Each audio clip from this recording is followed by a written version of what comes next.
मध्य प्रदेश में ओबीसी आरक्षण का मामला काफी दिनों से विवादों में है। हाईकोर्ट में इस मामले पर सुनवाई चली है, लेकिन इसी बीच सुप्रीम कोर्ट के एक निर्देश ने अब ये राहत दे दी है कि शायद इस पूरे मामले का जो अंत है वो बहुत जल्द हो सकता है, क्योंकि इसके बाद अब ये उम्मीद जगी है कि क्या जैसा निर्देश सुप्रीम कोर्ट ने दिया है उसके बाद ओबीसी मामले पर फैसला जल्द आ सकता है। दरअसल सुप्रीम कोर्ट ने देश के अलग अलग हाई कोर्ट्स में सुनवाई पूरी होने के बाद भी महीनों तक फैसला सुरक्षित रखने यानी कि रिजर्व्ड जो जजमेंट्स होते हैं उन पर अदालत ने अपना कड़ा रुख अपनाया। सीजेआई सूर्यकांत की अगुवाई वाली पीठ ने नई गाइडलाइन जारी करते हुए अंतिम फैसले के लिए अधिकतम 3 महीने की समय सीमा तय की है। साथ ही जमानत यानी कि बेल याचिकाओं पर उसी दिन आदेश जारी करने का भी आदेश दिया है, ताकि नागरिकों की व्यक्तिगत स्वतंत्रता प्रभावित न हो। सुप्रीम कोर्ट इसके पहले भी इस तरह का निर्देश दे चुका है, पर अब सामने आए निर्देश से ये उम्मीद जग गई है कि ओबीसी आरक्षण मामले का फैसला जल्द सामने आ सकता है।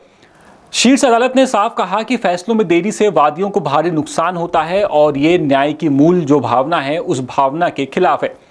अदालत ने इसे न्यायपालिका की एक ऐसी बीमारी माना जिसे जड़ से खत्म करना बेहद जरूरी है। सुप्रीम कोर्ट ने नागरिकों की स्वतंत्रता यानी कि पर्सनल जो लिबर्टी है उसको सर्वोपरि रखते हुए जमानत याचिकाओं के लिए बेहद कड़े नियम बनाए। नए दिशा निर्देशों के मुताबिक हाईकोर्ट्स को जमानत और सजा निलंबन की अर्जियों पर उसी दिन सुनवाई कर अपना आदेश सुनाना होगा और उसे वेबसाइट पर अपलोड करना होगा।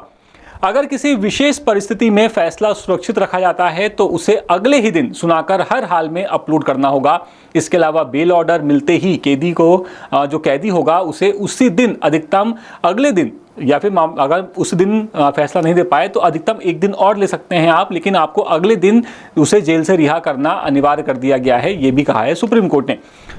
सुप्रीम कोर्ट पहले भी ये जो पूरे दिशा निर्देश हैं ये जारी कर चुका था, लेकिन देखा जाता था कि बहस पूरी होने के बाद भी जो कई मामले हैं वो महीनों या फिर सालों तक ठंडे बस्ते में पड़े रहते हैं। सुप्रीम कोर्ट ने अब इसके लिए 3 मंथ्स टाइम लिमिट फॉर्मूला लागू किया। इसके तहत अगर किसी बेंच ने फैसला सुरक्षित रखा है तो उसे 3 महीने के अंदर फैसला देना होगा।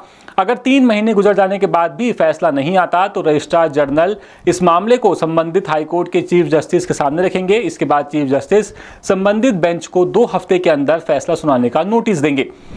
इस ऐतिहासिक फैसले की सबसे बड़ी बात है कि अब वादी यानी कि जो लिटिगेंट है वो जो उसको जो देरी होती है उस देरी के खिलाफ वो आवाज़ उठा सकता है। अगर कोई बेंच 3 महीने की सामान्य अवधि और 1 महीने की जो ग्रेस पीरियड यानी कि कुल 3 और 1 4 टोटल 4 महीने के बाद भी अगर फैसला बेंच नहीं सुनाती तो याचिकाकर्ता को यह अधिकार होगा कि वो हाईकोर्ट के मुख्य न्यायाधीश के पास आवेदन दे सके।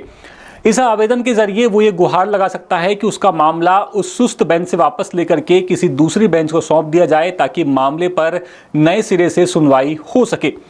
सुप्रीम कोर्ट ने हाईकोर्ट के उस चलन को भी आड़े हाथों लिया जहां पर सिर्फ मुख्य आदेश यानी कि जो ऑपरेटिव पार्ट होता है वो सुना दिया जाता है और मुख्य जो वजह वाला जो पूरा जजमेंट होता है उस जजमेंट को महीनों तक अपलोड नहीं किया जाता।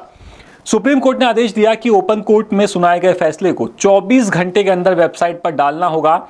अगर व्यवहारिक कोई दिक्कत है, कुछ दिक्कतें आ रही हैं, इसके चलते सिर्फ मुख्य हिस्सा सुनाया गया है तो जो पूरे तर्क हैं उन तर्कों के साथ विस्तृत फैसला 7 दिनों के अंदर और किसी भी विपरीत परिस्थिति में अधिकतम 15 दिनों के अंदर हर हाल में अनिवार्य रूप से अपलोड करना होगा।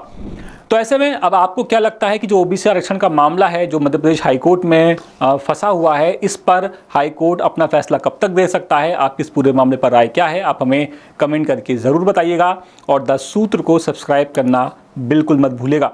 फिलहाल इस वीडियो में इतना ही। अपडेट्स के लिए बने रहिए द सूत्र के साथ। नमस्कार। लेटेस्ट, इन्वेस्टिगेटिव और इन डेप्थ खबरें देखने के लिए ज्वाइन कीजिए द सूत्र का व्हाट्सएप चैनल, सब्सक्राइब कीजिए YouTube चैनल, लाइक कीजिए Facebook पेज और पढ़ते रहिए वेबसाइट www.dasutr.com।